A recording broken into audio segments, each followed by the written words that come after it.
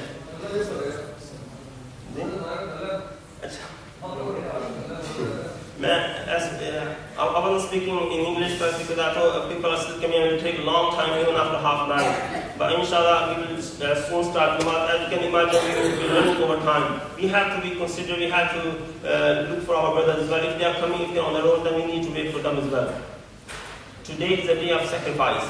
Today is a day of, these are the days of Hajj, and especially today and tomorrow and day after, these are the days of sacrifice. These are the days to sacrifice, and these days started because of some of the actions that were performed by Hazrat Ibrahim and Hazrat Ismail alayhi salam. Hazrat Ibrahim alayhi salam, initially he did not have a son, and then he prayed to Allah subhanahu wa ta'ala, Rabbi habli min as-salihin. Oh Allah, grant me a righteous son. Do not just give me a son, do not just give me children, but give me pious children, give me righteous children. Children who do good action themselves, and then they also tell others to do good action as well. So this is the prayer, this is the dua of Hazrat Ibrahim alayhi salam. And Allah subhanahu wa ta'ala accepted this dua. He says, فَبَشَّرْنَاهُ بِغُلَامٍ حَلِيمٍ. And Allah subhanahu wa ta'ala accepted the prayer of Hazrat Ibrahim alayhi salam. And he said, Oh Ibrahim, I give you a good news of a forbearing son. Now Hazrat Ibrahim alayhi salam asked for a good righteous son. But Hazrat Ibrahim alayhi salam has been given the good news that, oh Ibrahim, we will give you a forbearing son, a person, a child who is going to be very patient, tolerant and forbearing. Now the meaning of forbearance is that if a person sees something that is not according to his own wishes, then the person does not get angry. Or whenever the person has to do something, he does that in a very calm, in a very cool manner. This is the quality of forbearance, and this quality is very much needed in a person who goes through different trials and who goes through different tribulations and tests. Because in each tribulation, in each test, a person needs to become successful. And Allah subhanahu wa ta'ala, all these difficulties that we face in this life, these are the tests set by Allah subhanahu wa ta'ala. And in these tests, we must become successful. In these tests and under pressure, we must not panic. And this is the very good quality. And this is the quality given to all the prophets of Allah, all the different special people of Allah. Even Hazrat Ibrahim was Halim. Even Rasulullah sallallahu alayhi wa sallam was a very forbearing person. And especially in this ayah, Allah subhanahu wa ta'ala says, the son of Ibrahim, the son Hazrat Ismail alayhi salam is also going to be a very forbearing person, because he would have to go through a very difficult time when he was a young person.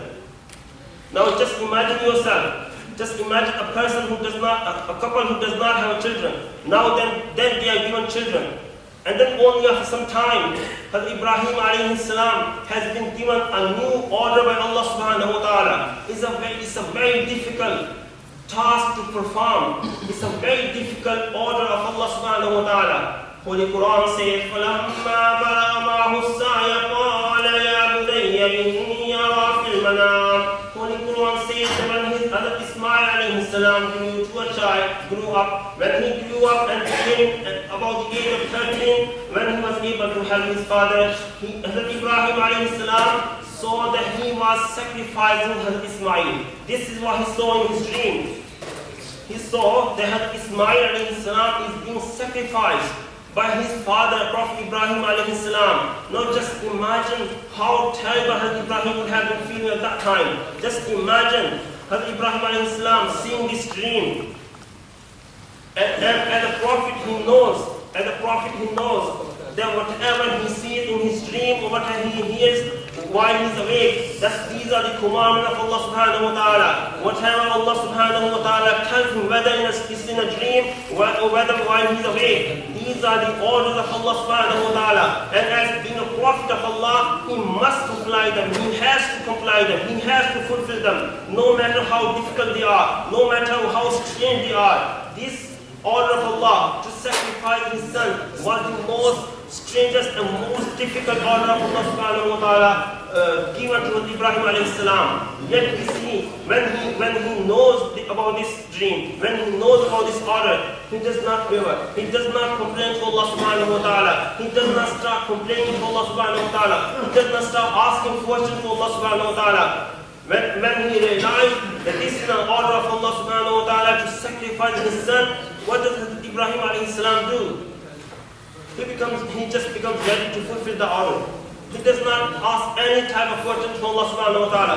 Does he really want to take away a human life? Human life, which are so sacred in Islam. Does Allah subhanahu wa ta'ala, does he really want to take away this life? Rather than asking questions, Allah subhanahu wa ta'ala said that he became submissive. He became submissive and obedient to the will of Allah subhanahu wa ta'ala. And then he tells this dream to his son. He tells this dream to his son, because obviously it's the son who is going to be sacrificed. So he is involved as well in this order of Allah. This is why Holy Quran says, فَلَمَّا بَلَغَ مَعَهُ السَّعْيَ قَالَ يَا بُنَيَّ إِنِّي أَرَىٰ فِي الْمَنَامِ أَنِّي أَذْبَحُكَ فَانظُرْ مَاذَا تَرَىٰ. Then Ibrahim alayhi salam, when he saw the dream that he was sacrificing his son, he told this dream to his son, Ismail alayhi salam, and then said, فَانظُرْ مَاذَا تَرَىٰ. Oh my little son, you tell me, what do you think regarding this dream? As if Hazrat Ibrahim alayhi salam is asking the opinion of Ismail, a very young child, regarding this dream, whether he should really be sacrificed. And Hazrat Ismail alayhi salam, even though he's such a small child, he gave such a great answer. He said, oh my dear father, do whatever you have been commanded to do. You are the prophet of Allah. I am also the prophet of Allah. We both have to comply and have to do according to the will of Allah subhanahu wa ta'ala. If Allah has ordered you to do this, then you must do this. You have to do this, because we are the prophets, and as prophet it is our duty to do whatever Allah subhanahu wa ta'ala has said and asked us to do. Now this is such a difficult task for a father to do and for a son to do as well. Yet, فَلَمَّا أَسْلَمَا, the whole purpose of telling this story was, the whole gist of telling the whole story of this sacrifice in Holy Quran is that فَلَمَّا أَسْلَمَا, that they both submitted to the will of Allah. This is what was recorded through this order. Obviously Allah subhanahu wa ta'ala was not going to take away the life of Ismail. This was never the plan. Allah is sacred. A life is sacred and is never taken away from a person unjustly. So even in this dream, Hazrat Ibrahim alayhi salam, even though he complied to this order, he even put the knife at the throat of Ismail alayhi salam and tried to cut the throat, but it did not work. The knife did not work because Allah subhanahu wa ta'ala was not going to take away the life. The whole purpose of giving this order to Hazrat Ibrahim alayhi salam was that to see whether he is submissive to the will of Allah. This is the whole purpose for us to learn and for us to read this story, and for this is the whole purpose of describing this story in Holy Quran, to tell us, to show to us, to give us an example how submissive, how obedient we need to be to the will of Allah subhanahu wa ta'ala. The whole story of Ibrahim and Hazrat Ismail alayhi salam is a story of submissiveness. If you read the story of Prophet Ibrahim and Prophet Ismail, what you really take out from the story is how obedient these two prophets of Allah were to the commandment of Allah subhanahu wa ta'ala. That whenever the order of Allah comes, they put aside themselves. They put aside their own wishes, their own little desires, and comply to the will of Allah subhanahu wa ta'ala to the utmost. So when the order of Allah subhanahu wa ta'ala comes, we do not see whether what we want, we have to comply to the order of Allah. We do not see what we wish, what are our desires and what are our wishes. We have to put our wishes and our desire aside, and we start working on being obliged to the order of Allah subhanahu wa ta'ala. If we analyze the time of Ibrahim alayhi salam and Ismail alayhi salam, if we analyze the time, that time and that society was not much different from this time and this society, the society we are living in today. Even at that time, there were many evils. The evils were widespread. There were a lot of sinful activities going around in that environment. Gambling, drinking alcohol, adultery was common in that society. Yet, Prophet Ibrahim, Prophet Ismail, and all other people who believed in the religion of Allah and believed in those prophets were not touched by the evils of the society. They were not affected by the evils of that society. Rather, they tried to change the society through the teaching and through the practice of Islam. People of Allah are not affected. They do not take in what society does or what society tells them. Rather, they try to change the society through their good actions. Today, the time we are living in is also very difficult time, especially in Western countries and especially in this environment. There are a lot of evils just around us. Alcohol, drinking, alcohol, gambling, having a relationship outside of marriage, immodesty. These are all the evils of the society that we can just see around us. But as Muslims, we have to refrain ourselves. As Muslims, we have to restrain ourselves because we are the best creation of Allah subhanahu wa ta'ala. We are not just ordinary people. We are not just ordinary people. We are Muslims. We believe in Allah subhanahu wa ta'ala. This life is given by Allah subhanahu wa ta'ala to us. This life is given to us by Allah subhanahu wa ta'ala, and He has also set aside rules to live our life by. We are not just people who will do anything that we like. We have to see what Allah subhanahu wa ta'ala, what our Creator or our Lord wants us to do. He has given us the rules to live our life by. And as Muslims, we have to comply to those rules. And obviously there will be temptation, there will be a lot of sinful activities going on around us. But as Muslims, we have to refrain from those activities. And Shaitan is always attacking us. As Shaitan, this is his basically job, to attack the Muslims, to take the Muslims away from the path of Allah into his own path. The Holy Quran gives us a very, very open warning. Ya ayyuhallazina amanu la tattabi'u khutuwati shaitan. The Holy Quran says clearly, all the believers, not just anyone, believers, the Muslims who already believe in Allah, or the believers, do not follow in the footsteps of Shaitan. This is a clear warning given to us by Allah subhanahu wa ta'ala. Now we may say, why does Allah want? Why does Allah subhanahu wa ta'ala, why is He talking to us? We already believe in Allah. Why would we want to follow the way of Shaitan? But Allah subhanahu wa ta'ala knows that even when we have faith in our heart, and even when we believe in our heart that we believe in Allah and His Messenger, Prophet sallallahu alaihi wasallam, obviously there will be time when we might start following the footsteps of Shaitan, we may fall into the sinful activity. This is why Holy Quran gives us a very clear warning. Ya ayyuhallazina amanu la tattabi'u khutuwati shaitan wa man yattabi' khutuwati shaitani fa innahu ya'muru bil fahsha wal munkar. The reason why we must stop committing sins and we must not be affected by the immodesty and obscenity going on around us is because Shaitan, if we start following the way of Shaitan, then basically he tells you to do indecency, obscenity, immodesty. This is his line of attack. Then he starts putting different bad thoughts in our mind that we can do that. If we do this, nobody will get to know. This is his line of attack. Then he makes us to do very small sinful activities. Those activities which we even may not regard as sinful. So if we start doing them, and then gradually he leads us to commit bigger sins. This is his line of attack.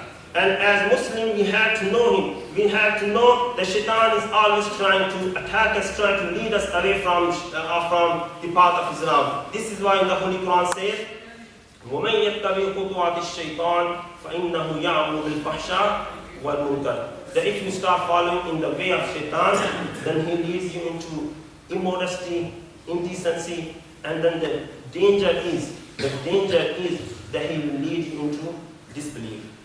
That he will take you away by start committing smaller sins. He will lead you into disbelief, shirk, kufr. And as Muslim, this is the greatest sin to stop believing in Allah subhanahu wa ta'ala.